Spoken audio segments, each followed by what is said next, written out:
Araw-araw nagbabago. Sitwasyon din na maklaro. Kamali ang itinago sa mga nagawa ko. Kailan nga ba maglalaho? Sana ay nakahanda ko. Pagdating ng panahon sa muling pagbaba mo. In the quiet of my soul, I kneel and pray. To God above, I have something to say. I've stumbled, faltered on a winding road. Forgive me, Lord, for my heavy load.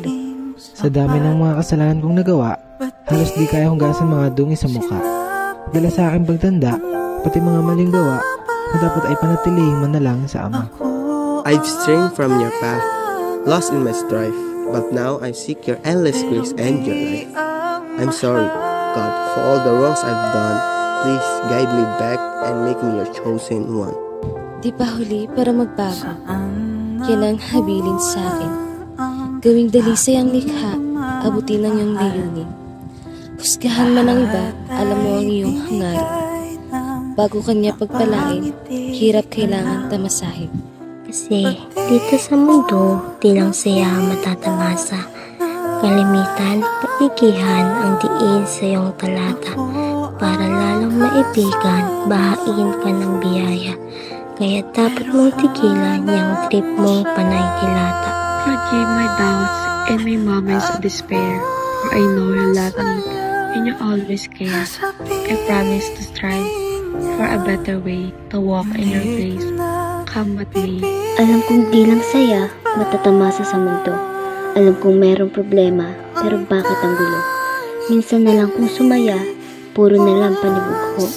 Kung di mo ako madama, subukan mong maging ako. Masyado ng malabo, halos di mo nakikita. Kung mundo ba talaga o mga tao ang nadayo. Walang dapat sisihin, lahat tayo nagkasala. Ang dapat lang natin gawin ay magmahal at magparaya. Tanggaping may aalis at darating, yun ay posible. Sapagkat walang gabay sa mundo ang mananatili. Mamuhay ng normal at makontento, kahit simple. Tanging pagmamahal lamang ang makukuha mo ng libre. Sapagkat sa panahon ngayon, ang hirap makibagay. Di matukoy kung sino ang kakampi mo at kaaway. Maraming mga tao na puhunan lang ay laway. Huwag na huwag kang masasanay sa kanila na makihanay. With every breath, I feel your loving grace. A chance to mend, Lord, by your forgiving hand. In your embrace, I'll forever stand.